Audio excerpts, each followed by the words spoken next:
Hello बच्चों, आज हम बात करने वाले हैं आयताकार लूप पर एक समान चुंबकीय क्षेत्र में आयताकार लूप पर बल आ गुण। तो ये इंपॉर्टेंट डेरिवेशन है, तो वीडियो के लास्ट तक बने रहें। अगर वीडियो पसंद आता है वीडियो को एक लाइक कर दें। तो इसी के साथ वीडियो को स्टार्ट करते हैं।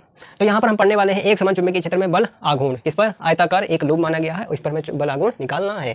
तो इसको एक यहाँ से रिलेट करते हैं कि हम पढ़ते हैं चल कुंडली धारामापी, चल कुंडली धारामापी और यहाँ पर आयताकार बल लूप पर बल आ गुण एक समान है दोनों में, क्योंकि यहाँ पर भी कुंडली घूमते हुए इस पर भी कुंडली घूमती है और चुंबकीय क्षेत्र लगता है।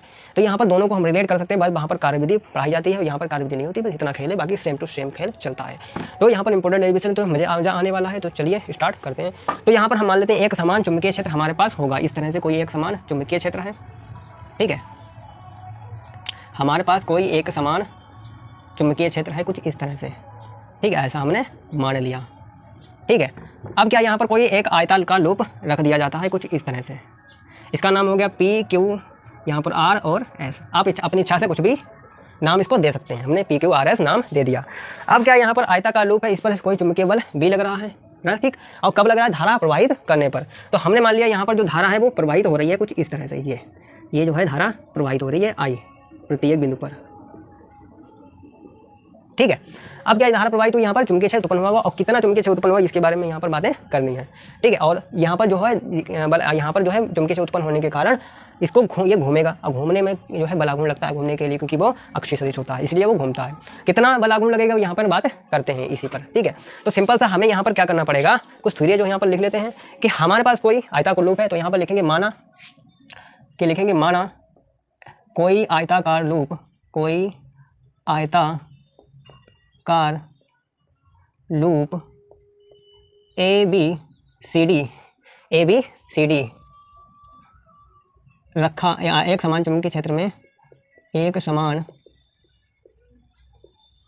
चुंबकीय क्षेत्र में रखा गया है,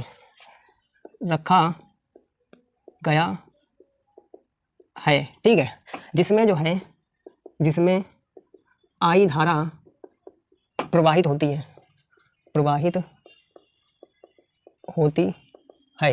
ठीक है। हमें इतनी बात यहाँ पर लिख लेनी है। अब क्या यहाँ पर जो P और Q है इसकी दिशा क्या चुंबकीय क्षेत्र की दिशा में है, ठीक है। और इसमें धारा प्रवाहित होती है, ठीक है। और वैसे ही R और S जो है ये भी चुंबकीय क्षेत्र की दिशा में है, ठीक है। तो यानी कहने का जो मतलब है P और Q जो है एक समान है और चुंबकीय क्षेत्र की दिशा में है, ठीक है। तो इन पर कोई बलागुण नहीं लगेगा। खुद देख लीजिए आप। ये जो है हमने कहा हवा इधर चल रही है, ठीक है। ध्यान देना, हवा इधर के लिए चल रही है और मैं भी इधर जा रहा हूँ। हवा भी इधर चल रही है और मैं भी इधर जा रहा हूँ। मुझे घूमने के लिए यानी चलने के लिए कुछ ताकत वगैरह जरूरत है, आपको ना के बराबर ज़्यादा ताकत जरूरत नहीं है, बहुत आराम से जाऊँगा ऐसे टालते हुए। लेकिन हवा इधर चल रही है, मैं जा रहा हूँ इधर के लिए, तो इधर जाने के लिए मुझे बल लगाना पड़ेगा नहीं लगेगा, हाँ या ना? बल लगाना पड़ेगा। तो वैसे ही कहानी यहाँ पर भी है कि ये पी क्यू है और चुंबकीय क्षेत्र की भी दिशा इधर की और पी क्यू की दिशा भी इधर की ओर है, यानी इसको घुमाने के लिए बल नहीं लगा। यहाँ पर कोई बलागुण नहीं लगेगा क्योंकि दोनों की दिशा समान है। वैसे ही आर और एस इधर की भी, इसमें भी रेखा इधर की ओर है, चुंबकीय क्षेत्र इधर है, तो इसको भी घुमाने के लिए बलागुण नहीं लगेगा। मोटर होता है, इसको ऐसे से घुमाने के लिए, अक्ष पर घुमाने के लिए बलागुण कब लगेगा? जब हम यहाँ पर ऐसे से घुमाएंगे तब बल लगेगा। लेकिन जब हम इसको ऐसे से घुमाएंगे तो थोड़ा लगेगा, क्योंकि हमें जरूरत क्या है, इधर की ओर चुंबकीय क्षेत्र है और धारा की दिशा भी इधर है, तो हमें बलागुण नहीं लगेगा। वैसे ही आर और एस में भी बलागुण नहीं लगेगा। लेकिन अगर हम इसको ऐसे घुमाएंगे तो बलागुण लगेगा। तो कहने का मतलब सेंस है पी और क्यू में, पी और क्यू और आर और एस चुंबकीय क्षेत्र की दिशा में है, इस पर बलागुण कार्यरत नहीं होगा। लेकिन Q और R जो है और P और S है ये चुंबकीय क्षेत्र की विपरीत दिशा में है, इस पर बलागुण लगेगा। तो यही बात हमें लिखनी है कि P और S, PQ तथा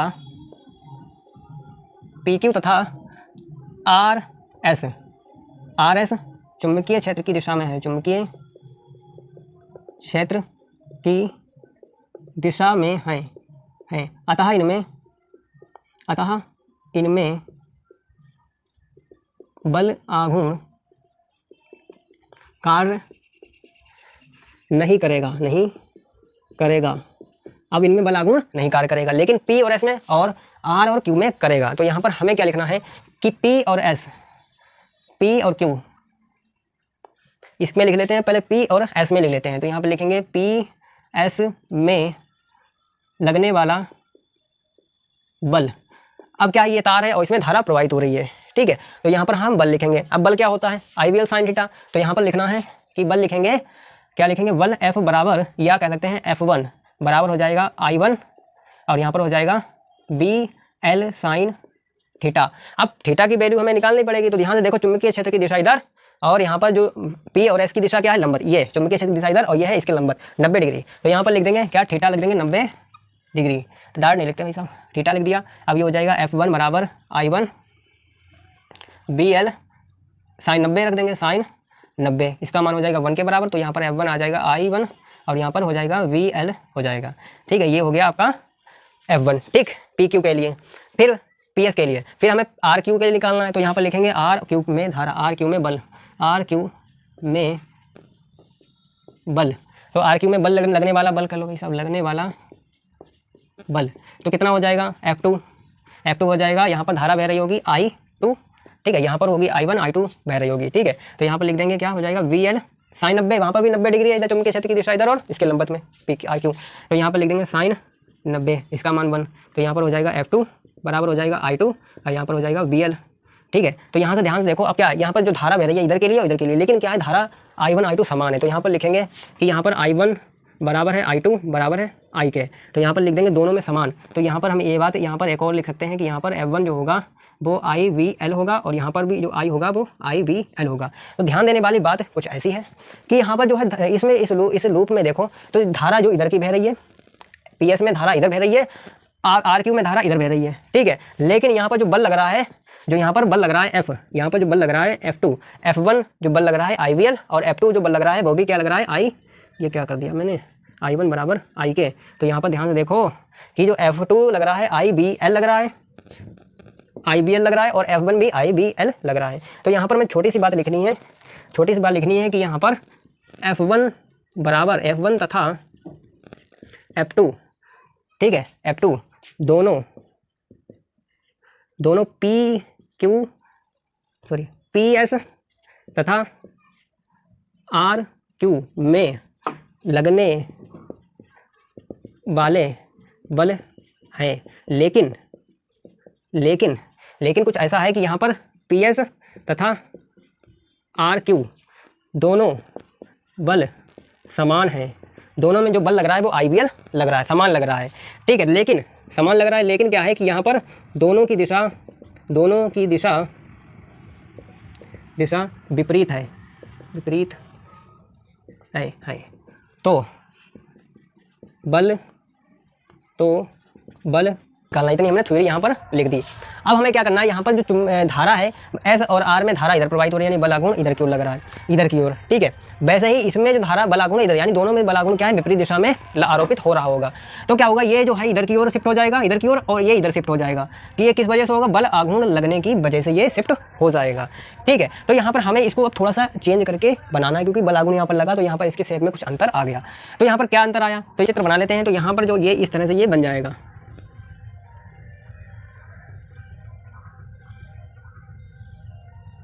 ठीक है, ये जो है शिफ्ट होकर कुछ इस तरह से ये बन जाएगा। अब क्या करना है, यहाँ पर ये नाम थे S और इसका नाम था R और यहाँ पर ये नाम था Q और यहाँ पर ये P, ये अभी वैसा वैसा रहेगा। और इसकी जो भुजा थी वो A के बराबर थी, अभी भी भुजा जो है वो A के बराबर रहेगी। अब क्या करना है, इसको मिलाते हुए एक रेखा यहाँ पर खींच दो। ठीक है, तो यहाँ से ध्यान दोगे ये त्रिभुज बन गया, सेम नीचे भी एक त्रिभुज बन जाएगा। अब क्या करना, आपकी इच्छा है इस त्रिभुज को सॉल्व कर लो, चाहे तो इस त्रिभुज को सॉल्व कर लो। ठीक है, आपकी इच्छा रहेगी, कुछ भी आप कर लो। तो यहाँ से ये थीटा हो जाएगा, इसको हमने थीटा मान लिया। अब क्या करना है, यहाँ पर आपको ये जो 90 डिग्री एंगल होता है, उसके जो 90 डिग्री एंगल होता है उसके जस्ट सामने वाला कोण होता है और थीटा के जस्ट सामने वाला लंबवत होता है, लंब रेखा होती है। ठीक है, तो यहाँ से ये थीटा है, यानी ये वाली लंब है और इसको नाम दे दिया हमने D। ठीक है, और ये 90 डिग्री से जस्ट सामने वाला कोण, यानी ये A जो है ये कोण है। तो यहाँ पर कोण और लंब दे रखा है और थीटा हमें दिया है, लंब कोण और थीटा दिया है। ऐसी स्थिति में हम साइन थीटा का यूज करते हैं जब लंब हमें कोण दे रखा हो। तो यहाँ पर लिखेंगे त्रिभुज लिखेंगे SDR में। ठीक है, त्रिभुज SDR में हमें लिखना है। तो यहाँ पर त्रिभुज SDR में हम लिखेंगे साइन थीटा, क्योंकि यहाँ पर हमें साइन थीटा लगाना है। साइन थीटा का लंब बटे कोण, लंब हो जाएगा RD अपॉन क्या हो जाएगा SR। ठीक है, तो यहाँ पर हो जाएगा साइन थीटा बराबर हो जाएगा RD अपॉन यहाँ पर SR जो है वो A के बराबर है। तो यहाँ से ये RD निकल के आ जाएगा, इसकी मल्टीप्लाई हो जाएगी A साइन थीटा हो जाएगा। तो यहाँ से ये RD आ गया। अब ये क्यों निकाला है अभी आपको पता चल जाएगा। ठीक है, अब हमें निकालना है बल आघूर्ण। तो बल आघूर्ण का फार्मूला 11 क्लास में इसका डेरिवेशन सिखाया जाता है। क्या होता है, दो फार्मूले होते हैं, एक होता है F लंबत R, एक होता है R लंबत F। यहाँ ध्यान देना, दो फार्मूले होते हैं यहाँ पर बल आघूर्ण के, और बल आघूर्ण के दो फार्मूले होते हैं F लंबत R। ठीक है, एक फार्मूला होता है R लंबत एफ। ये जो इस तरह से बना हुआ चिन्ह, ये चिन्ह ये लंबत का चिन्ह है, लंबत मतलब 90 डिग्री, ठीक है। यहाँ पर हो जाएगा टाउ बराबर एफ लंबत आर और टाउ बराबर आर लंबत एफ। अब इनमें से कौन सा लगेगा ये बात आती है। तो ध्यान से देखो इस त्रिभुज में, तो यहाँ पर जो लंब रेखा है वो कौन सी, डी आर है ना, डी आर यानी दूरी, बल नहीं है लंबत। यहाँ पर डी आर क्या दूरी है, दूरी क्या है आपकी लंबत रेखा है। तो यहाँ से कौन सा फार्मूला लगना चाहिए, ये वाला फार्मूला लगना चाहिए, आर लंबत एफ।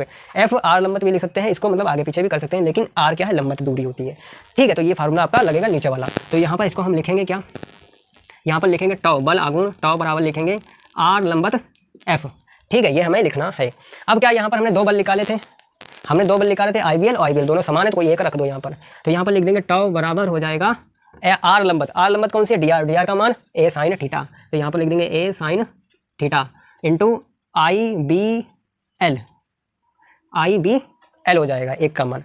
अब क्या यहाँ पर जो एल है वो ए के बराबर है, ध्यान देना एल जो है वो इस ए के बराबर है। तो यहाँ पर हम लिख देंगे क्या, यहाँ पर लिखेंगे एल जो है वो ए के बराबर है। तो यहाँ पर हो जाएगा टाउ बराबर ए साइन थीटा आई बी इंटू ए हो जाएगा।